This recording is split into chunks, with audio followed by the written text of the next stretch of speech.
I went to see my doctor for an annual checkup. After that, he asked me to come back to the office, this time with Eve, to discuss the results of some blood test. When we went to see him, he told us that he noticed a rise in my PSA. He said PSA stands for prostate-specific antigen.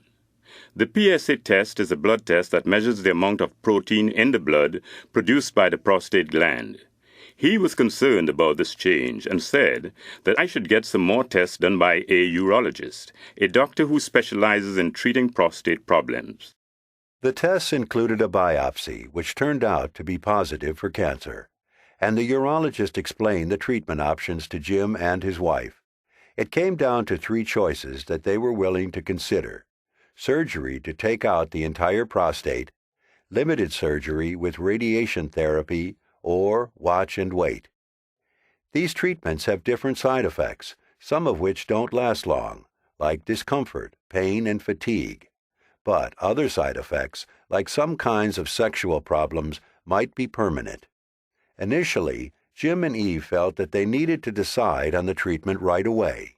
So, I asked my urologist what he would do if he were in the same situation. He told me what he would do if he were diagnosed with prostate cancer and urged me to do the same. So I thought about it on the ride home from his office.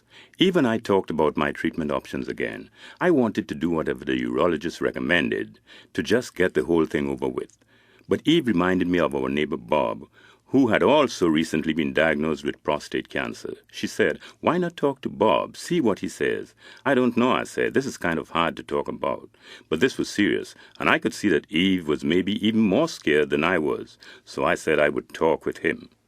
Before we hear what Jim did, let's talk more about how people make decisions about health and cancer. There are basically 3 types of decision makers: the person who lets others make decisions about their health, the person who makes decisions about their health after talking with others, and the person who makes their own decisions about their health. Each of these decision-making styles is neither better nor worse than the others. We will talk about them in more detail to help you better identify which of those types of decision-maker you are. When I start working with a cancer survivor, I try to figure out which kind of decision-maker that person is. That helps me work better with them. The first group is people who let others make decisions about their health and are comfortable with having a doctor or a family member decide.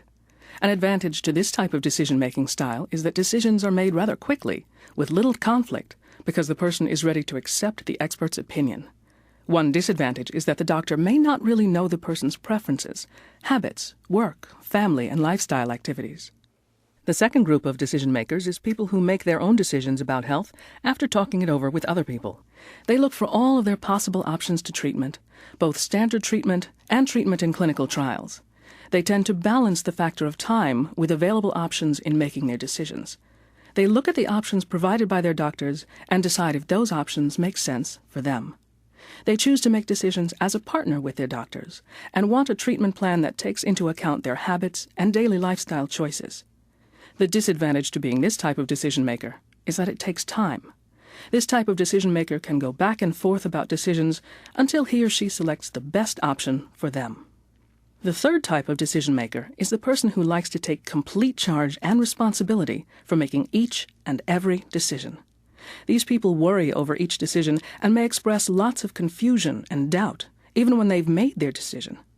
They choose to make all the decisions and can upset their doctors and others who are caring for them. These persons want as much control as possible over their illness and treatment. They develop plans of action, taking into account as many choices as possible. A downside to this style of making decisions is that there's uncertainty about long-term results, and this means that it will be hard to make final decisions. In our example with Jim, he seemed ready to let his doctor make the cancer treatment decision for him. But is this the way in which he normally makes decisions? Or did the news of his diagnosis overwhelm him at first and cause him to change the way he would normally approach a problem?